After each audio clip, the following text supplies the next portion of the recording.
Our state has some incredible problems. My name is Lynn Hinderaker. I'm here to talk about that with you and talk about the trends that have shaped this state and dragged us in one direction or another. We're not really we're not realizing the dream we had way back in the early 2000s or even around 2008 or 9 or 10. My name is Lynn Hinderaker. Welcome to WowBiz Nebraska. We're going to get it on right now. Pretend you're starting a company. You've got lots of momentum. It's time to staff up, to hire talent. What qualities are you looking for in those personnel? Thanks for watching us here on WowBiz Nebraska. I'm Lynn Hinderaker. I want to talk with you a little bit about this incredible workforce issue that we have and why many of us don't really understand who we're looking for in the first place. So obviously things don't always go so well when we ultimately bring them on. So I've got this beautiful plant here in front of me. The plant, of course, is a metaphor. It's a symbol of like well-developed employee culture, perhaps your culture in this particular case. So we've got 15 leaves here in this beautiful little plant. And so I'm going to share with you 15 qualities, 15 things that could be particularly outstanding or obvious in any given employee that you decide to hire. So your HR person comes over. This is one of your first people that has come onto your startup and said, what kind of people do you want? And you say, well, good people have skills and want to get in there and work. No. I'm going to give you a list of qualities. Again, back to 15, and the 15 leaves here has become the metaphor. And you choose, Lynn, in this case, what quality should be absolutely the most important quality that this or that person brings to the party and brings into our organization. I said, that's an interesting quality, an interesting idea. So I'm going to kind of give you a list of 15 leaves or 15 words, and I want you to reflect upon them, and then I've got a little game for every one of you that's watching the show. So the very first word that comes to mind in this particular list I've got here is committed. Think about that. It's a very important word when you have people around you that are committed. It gives you a sense of, security, doesn't it? And a very important attribute when you go into battle, so to speak, and you're looking to gain market share and so on. Number 2, determined to make a difference. Now this is a little bit like committed, but this is a person that has a deep feeling about him or herself. They want meaning in their life. They want to do something that maybe even has legacy quality that will kind of linger after them as they move forward in their life or in their career. They want to make a difference in the community and in society possibly. That's a really good quality. Now here we have another word kind of symbolized by this one right here. It's kind of out in front of all the other leaves. That word is focused. Now focus is a really important idea, of course. We got to kind of get down to it and be real clear about what we have to do to get from A to Z, what we have to overcome and so on. People who have a lot of focus are usually out in front of the entire organization, if not literally, theoretically, or conceptually. So that's good. Being focused, very important. Then we have another quality, number 4. We'll pretend that this leaf right here is symbolizes number 4, and that word is passionate. Passionate. Now this is a very interesting quality. There are a lot of people in the workforce today that are not passionate. If you ask them why, some of them won't be able to answer you, but some will say, well, I don't particularly trust my boss, or I don't respect my boss, or I don't think we're really a very competitive company, or they've got it in for me, and so I'm not going to get all passionate about what they're trying to do there, whatever it is. But passion is kind of a hard thing to find and very, very valuable under certain circumstances in particular. Now here's another quality. This is going to probably stir up a little bit of an argument there in your living room or on your computer, and that is a risk seeker. Risk seeking then would be the quality in the individual. Now somebody who's a risk seeker is a confident person in most cases. They feel like they can overcome whatever comes at them, so they're not worried about doing things that other people would hesitate to do. So once again, if you're going into battle, so to speak, trying to gain market share in some very tight and difficult market segment, having a risk taker or risk seeker can be strategically really smart. This is the person who goes out of his or her way to do extraordinary things. Next, now this is going to be interesting. You're going to find this interesting. Irrational. They are irrational. I'm going to say this little leaf right here symbolizes this. They are irrational about the righteousness of their life's project. Now, this is a little bit about determined to make a difference, but these are people that are seeing themselves in kind of a destiny framework, right? They believe they're here for a reason. A lot of us aren't really clear about that kind of thing, but these are people that feel like they really are clear who they are, and they're really clear about where they need to go in their life, and they're not going to be happy until they get there. So they have a vision, a sense of destiny, and if that fits into your culture, wow, those are A-plus players. But if they're not exactly in sync with the way you handle things, it may not work out. Next, we want people who are ahead of their time. You know, strategic planning is a really important process. Very few people do it very well. It's always last year's budget, add 4%, we're done, you know. But I'm talking about people that study trends. I mean, study trends and try to figure out how that fits into, if it's relevant, to your company, your brand, and the things you do, and how you talk and communicate with people and so on. It's really solid to have a trend person around that's constantly thinking about the future. Many of us, by the way, kind of dwell on the past. So you definitely want somebody who is dwelling on the future. That's usually an upbeat, optimistic kind of person. Now, here's another person, similar, by the way, to the risk taker, the difference maker. This is a person that is impatient. There's an urgency about it, but they stay the course. You would think that when things don't go well for an impatient person, they kind of say, that's it, I'm out, I'm done. But surprisingly, this goes along with the passion thing, surprisingly, they hang in there. But they want to do something, they're impatient, let's get going, let's go forward. Obviously, the plan has to be really clear so they can be impatient about something that makes sense. All right, now this is related to what I just said, action obsessed. These are the people that don't want to come to meetings, they're looking at their watches, they just want to go get something done. They don't even care if what they get done is bad or, doesn't work out, but at least it's something that they can relate to. It provides some kind of a context to the next step and the next step and the next step. They have very short tempers, so to speak, with theories and concepts, abstract ideas, and so on. They want to get something done. Now, here's another component, makes people mad. This is a really interesting quality, but I've seen people like this before, and by the way, they can be very helpful in a workforce culture or environment, and that is this. They are not impressed by rules and regulations. They don't necessarily follow the flow. They do their thing. They're there to do the very best that they can do, and if bureaucracy gets in the way, they don't care. That's the source often of making people mad. Also, they're not really too interested in whether you like them or not, and they have a certain degree of internal freedom about who they are and what they're there to get accomplished. So that will ultimately irritate certain kinds of people, especially managerial types. They don't care, and they can be very, very helpful in cutting through inertia, as I mentioned earlier. Creative and or peculiar. Creativity is possibly the most important thing in business today. And I'm not talking about flaky, wild ideas that float around and never go anywhere. Creativity is actionable creativity that leads to genuine innovation.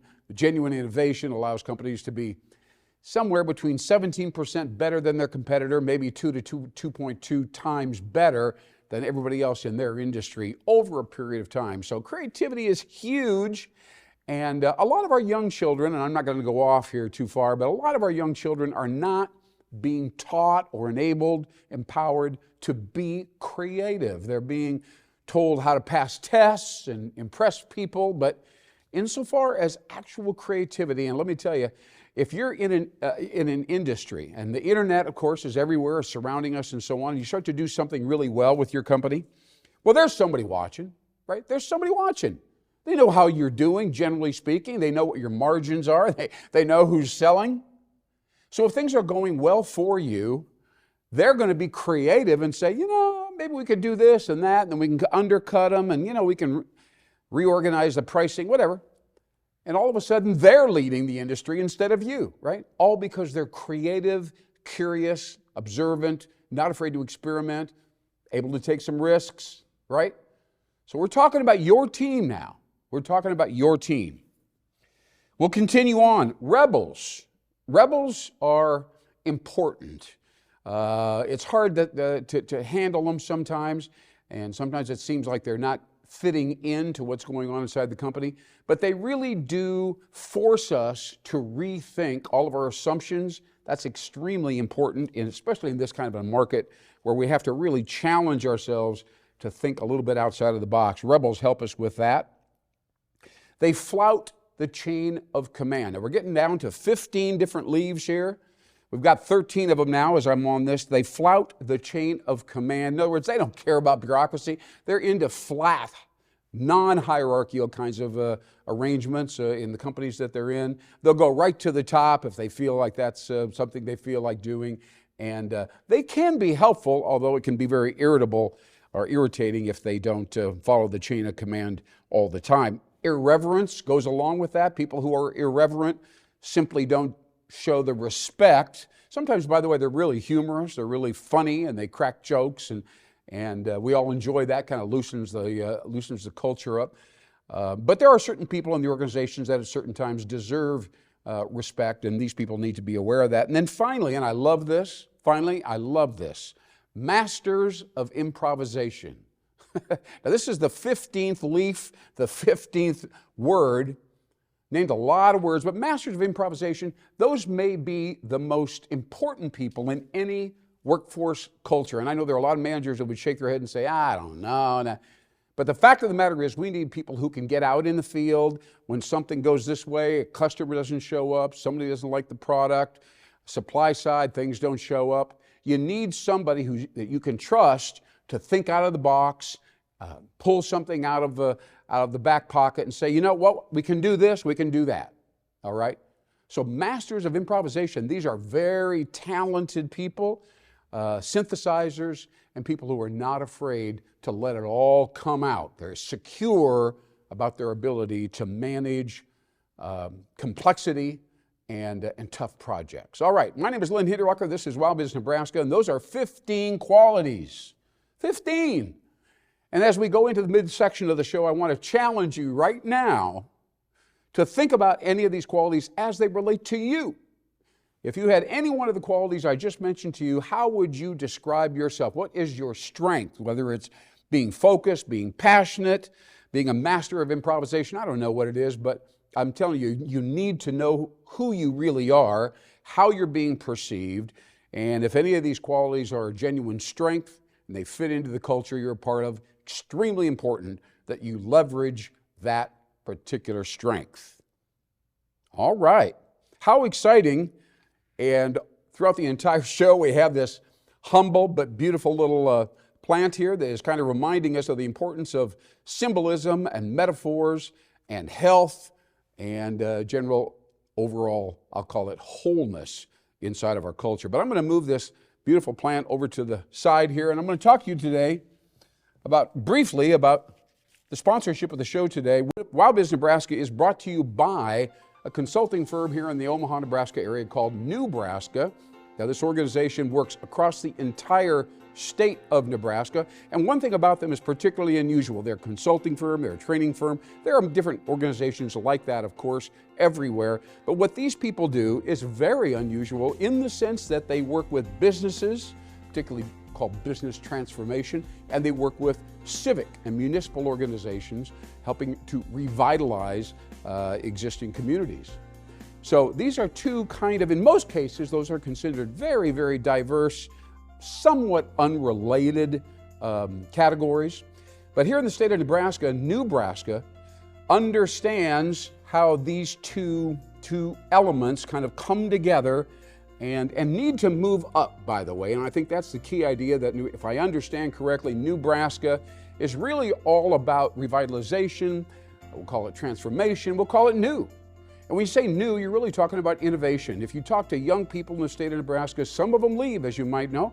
If you ask them why, they'll say, you know, they're not too innovative here in the state. We like the state, we like the people, they're good people, but they tend to not innovate sufficiently to be competitive.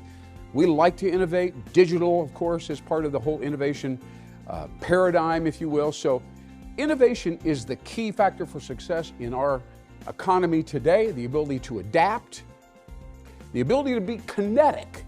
It's a key word, man, kinetic. The ability to be agile, to be adaptive, as I said before, to respond quickly, to anticipate, to mold, to meld, to become whatever the marketplace wants. That's what a kinetic company does. And Nebraska helps organizations here in the state of Nebraska learn how to do that, how to think in that way, opportunistically, malleably. What do we need to do and be to attract this kind of investment or these kinds of customers or these kinds of workers? So often today, if you talk to a civic or municipal planner, they'll say, look, this is what we are, this is how we do things around here. Here's this building downtown, this is what we want in that building. And people will congratulate those people because they seem to know what they're talking about and they have a clear-cut idea.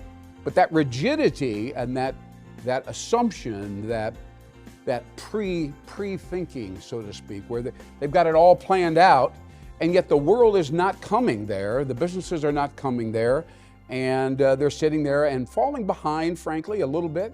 So Nebraska exists, again, the first syllable's new, so you know what's coming, to help them rethink what it is that we're trying to do here in this community, who are we trying to attract, and if we're trying to attract these people over here, maybe young professionals, what do we have to do downtown to make them attractive? What do we have to do? We have to have greenery. We have to have a pedestrian thing here on the main street.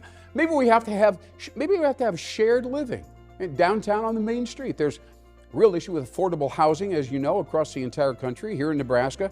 And there are people, mostly singles perhaps, but not necessarily. And through contemporary and clever redesign of downtown, wherever it is, I don't care, Wayne, Broken Bow, Alliance, Fairbury, Nebraska City, doesn't really matter. All those communities need to have a revitalized, energized downtown. There's a way to get that done, and the Nebraska people know how to get that done as well. All right, so that's the sponsor to our show. We're happy and grateful that Nebraska is sponsoring this particular show.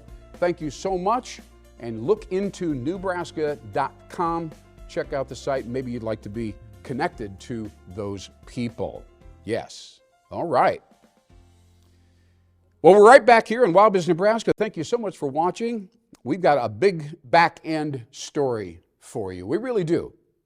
If you're interested and you've noticed that, well, here in Omaha, but also across the entire state, issues like diversity, right? Companies, especially larger ones, are kind of struggling a little bit with diversity, racial equity, inclusion. All these are the DEI thing that you'll see referenced all the time. And it's really all about bringing different people, welcoming people in, and making sure they can be themselves. Awful lot of employees leave, and you get them say, why'd you go? You had a job there, and they're paying you. I didn't feel like I could be myself there. Right? That's a very common thing. Some of them go off and become freelancers, or others look for a culture that's more inclusive or open to them. But that's really the big idea these days in our business culture in this state, is pulling people together that may be unfamiliar, people that we don't really understand, and weaving their input and their perspective into our projects. Now, I'm going to give you an idea along these lines. It's a sad idea. I'm going to tell you a sad story. It's not a good idea to give a sad story at the end of a show, but I'm going to tell you right now, this is real, and it's very exciting and sad at the same time. When I was 19 years old, I was a farm boy over in Iowa. I became the president of 4-H in Iowa when I was 18 years old. And so I had the opportunity to go to Washington, D.C. They asked me to fly there with some other 4-H'ers. I think most of you know what 4-H is by this time. We used to say 4-H is like the agricultural version of Boy Scouts, only we take cows and pigs to the fair, but generally speaking, it's very similar. Well, anyway, so we went to Washington, D.C., and I was asked to say a few words to the Secretary of Agriculture in Washington, D.C., happened to be Clifford Harden, who came from Nebraska, by the way. Very interesting coincidence there. And I stood up in front of this gentleman, very somber, formal kind of an individual. And I said, Mr. Secretary, you know, we live on the farm, and we open the window for supper or dinner, whatever you want to call it, and we see our sheep walking real relaxingly by the house, and they're nibbling on grass. You might hear a cow moo. It's a very relaxing, we have plenty of food and so on. It's a very comfortable environment. But when we watch TV, I watch TV with my parents, and of course it's black and white TV back in those days, and what we see is riots and tear gas and people of color fighting with policemen, all kinds of turbulence and really rough stuff. And we're sitting there watching that while we're eating our meat and potatoes. And it's a very odd thing. I had this strange feeling. I thought to myself, wonder, these are adults here. Again, these are African Americans in most cases, but not all. But I wonder what the deal is with their children. You know, I hope their kids are okay. Are they by themselves? Are they being watched? I didn't know. It's kind of a weird thing to think.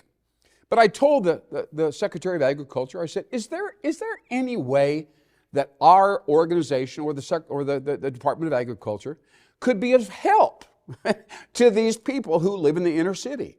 And there's a lot of violence and misunderstanding there, and children probably not being taken care of. I said, is there anything we could do for these people?